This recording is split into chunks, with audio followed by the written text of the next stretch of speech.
সাভারের গণস্বাস্থ্য কেন্দ্র দখল নিয়ে দুই পক্ষের সংঘর্ষ হয়েছে। পরে পুলিশ এসে পরিস্থিতি নিয়ন্ত্রণে আনে। গণস্বাস্থ্য কেন্দ্রের কর্তৃপক্ষের দাবি, সকালে সাবেক ট্রাস্টি নিজামুদ্দিন ও তার লোকজন গণস্বাস্থ্য কেন্দ্র দখল করতে আসে। এ সময় কর্তব্যরত কর্মীদের মারধর করে তারা। বন্ধ হয়ে যায় চিকিৎসা কার্যক্রম। পরে কর্মীরা তাদের প্রতিহতের চেষ্টা করে। খবর পেয়ে পুলিশ এসে পরিস্থিতি নিয়ন্ত্রণে আনে। আটক করা হয় কয়েকজনকে।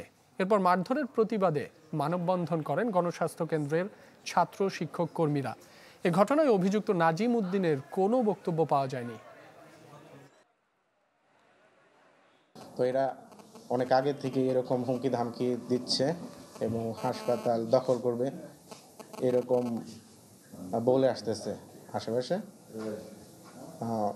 এখন আমরা এই পুলিশের সাহায্যে পুলিশ আসার পরে আমরা এখন ওনাদের কয়েকজনকে গ্রেফতার করা হয়েছে।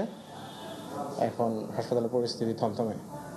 বছর শেষের খুশি নগদে হবে বেশি। নগদ পেমেন্টে নির্দিষ্ট ক্যাটাগরির কেনাকাটায় ৩০০ টাকা পর্যন্ত ক্যাশব্যাক।